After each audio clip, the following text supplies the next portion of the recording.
I feel like I'm flying. Yeah. You feel like you. Hey, it's Fix-A-Lot here. I'm going to be showing you how to change your brake lines or convert your brake lines from the stock rubber brake lines to these stainless steel brake lines. This is a set ordered from Flying Miata. They're similar to the Goodrich ones, pretty high quality, and we're going to show you how to do this with some simple tools here. You'll need some pliers, channel locks. It's good to have a flare wrench here. This is 10 millimeter in order to take off the brake lines, and simple ratchet, 10 and 14 millimeter. Flying Miata gives you these brand new bolts, and those are used at the Banjo end here of the brake lines. I'm going to show you how to do this on the left front fender, or the left front wheel, sorry, and the right rear. Start off by getting the car off on all four wheels, or up in the air, and remove the wheels. Then the pieces you're going to need to remove is the connection up here, which also has a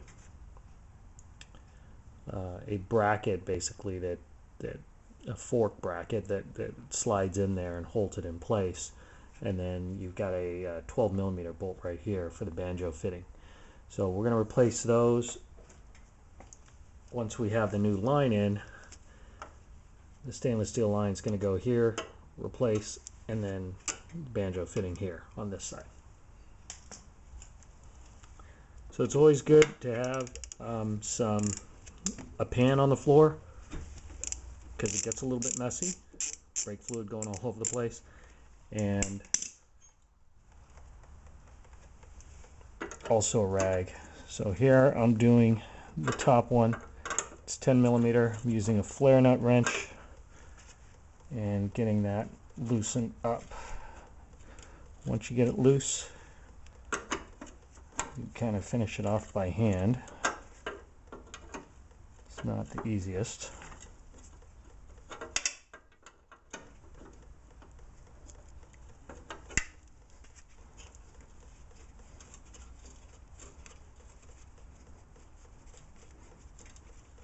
Okay, once you have this disconnected, then you can slide out the fork piece.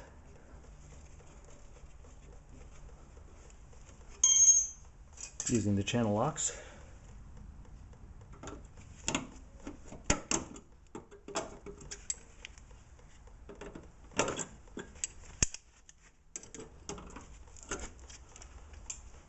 Get that piece out.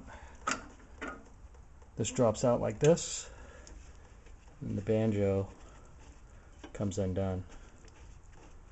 So meanwhile, it's dripping fluid, but when you go back to bleed the brakes, there won't be an issue.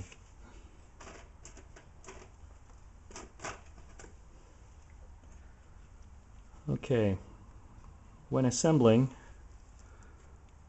the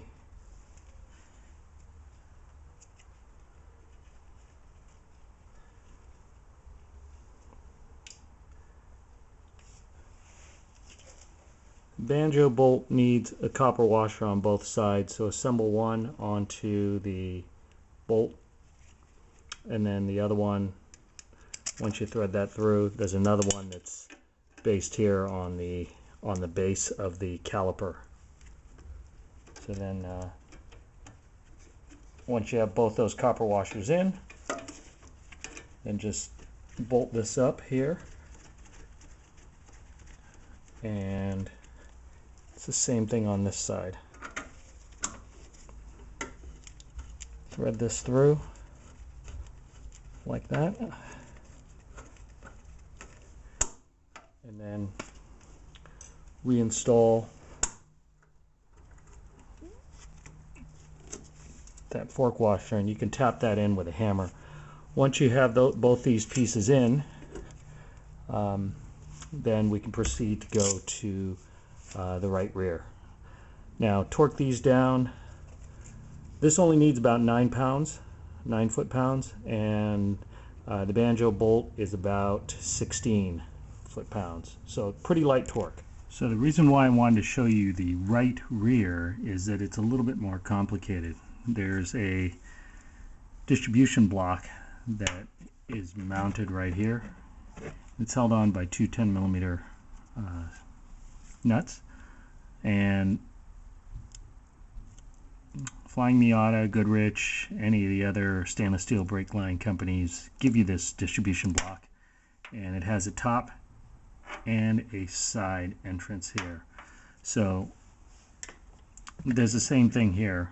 You use your flare nut wrench to loosen up the top and the side, and then you take off the 2 nuts here and the 12mm that's down here, and the whole unit comes out. Same thing, you replace this up here, put in the brake line fittings on the top and the side, as well as mounting the one to the caliper, and you should be ready to bleed the brakes. When you bleed the brakes, start with the right rear, then left rear, then right front, and then go to the left front closest to the master cylinder. Alright, here's the finished product. Distribution block is installed. Brake lines hooked up. These are a little bit tough to get to. You're going to have to remove your gloves in order to thread the top and the side one in. And then here's the Banjo bolt at the caliper.